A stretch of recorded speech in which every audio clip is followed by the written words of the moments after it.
guys, I am Chatty Denmore, fitness expert, lifestyle influencer, and AKA foodie. You guys know that I love food, and more than anything, I have to hang out with people who love food. And I am with Chef at Large, Kevin O'Connor, who works with Cobram Estates, and we're going to do the best dressing for salads and Caesar salad, right, today? Yeah, absolutely. Okay. So, it's vegan friendly too. Totally. I'm making one of my favorites. It's a Caesar dressing. We're gonna use kale and Brussels sprouts rather than romaine. It stands up better to that dressing, I think.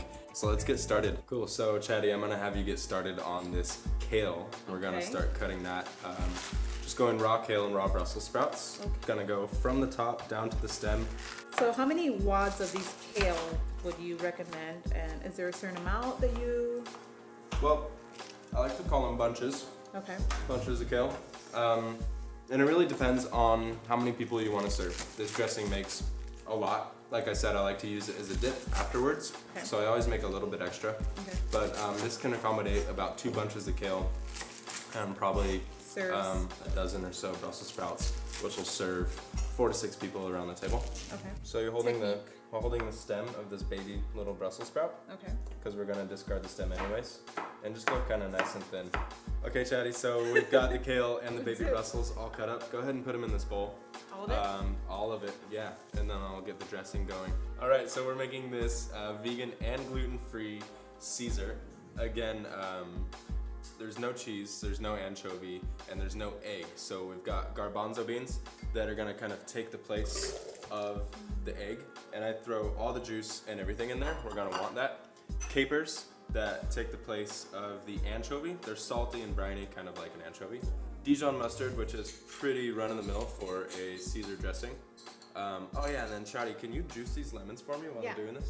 A couple cloves of garlic go in there. We could just put them in there whole because we're gonna blend the heck out of this dressing. And then something that I have in my kitchen and use a lot is nutritional yeast. It's kind of got this, if you smell it, kind of smells like cheese, right? It's kind of got that really funky cheesiness and that richness that'll take the place of the salty Parmesan. So that will all just go in there as well.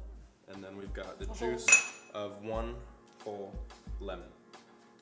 So that all goes into the blender.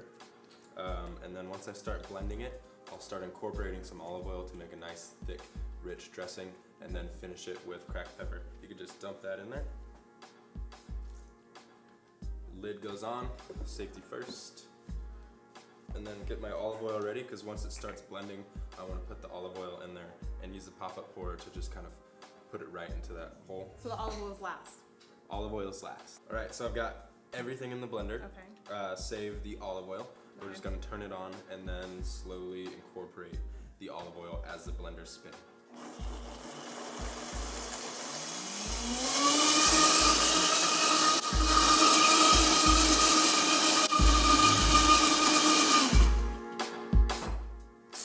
So how much olive oil should someone put?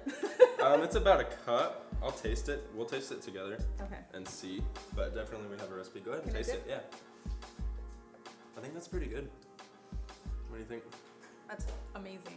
Cool. So I generally just like to finish with a little bit of cracked pepper, and then I'll just turn the blender on real quick one more time to make sure it's all incorporated. Okay. All right, so we finished our dressing. So I think that should be enough for this salad if you want to just pour it on in that salad. And I generally like to, well, first a pinch of salt. Everything gets a little bit of salt. There you go. Up high, right? This is probably the healthiest dressing I've ever seen be made. Probably, yeah. Okay, so is there like a way that you have me do this? Just kind of do it evenly, yeah, all around there. And then I'll let you get in there with your hands, partially because I just want to see you get dirty.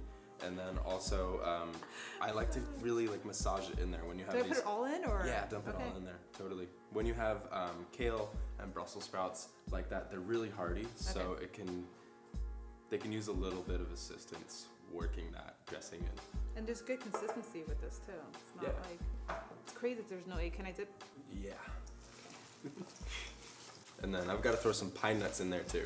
Rather than like using croutons, I just toasted up some pine nuts. You can toast up almonds or walnuts or whatever else you have that adds some crunch. And then I'm gonna have you toss one more time. A little bit more. On the wrist. A little bit more. That's probably pretty good. And these pine nuts were just toasted in the oven at 300 degrees until the house smelled really nice. And they were golden brown, and then pulled them out, threw them in the salad. Ooh, one thing I forgot to do. Before you serve, always taste. If you're not tasting before you serve, you're driving with your eyes closed. Ta-da! That was like 3 simple steps, which was first cutting, second would be the blending, the dressing, and the third would be mixing it all together. Yeah, totally. Super easy to make. Bon appetit, bon provecho. So good. Thank you guys so much for watching. This is Chef Kevin O'Connor. I'm Chatty Fit. This salad's amazing. If you love it, make sure you write a comment, make sure you subscribe, and follow Cloven Estates because they have the best ingredients with olive oil. And I'll give you guys a recipe. Super easy to make, obviously super tasty. Thanks. bye guys.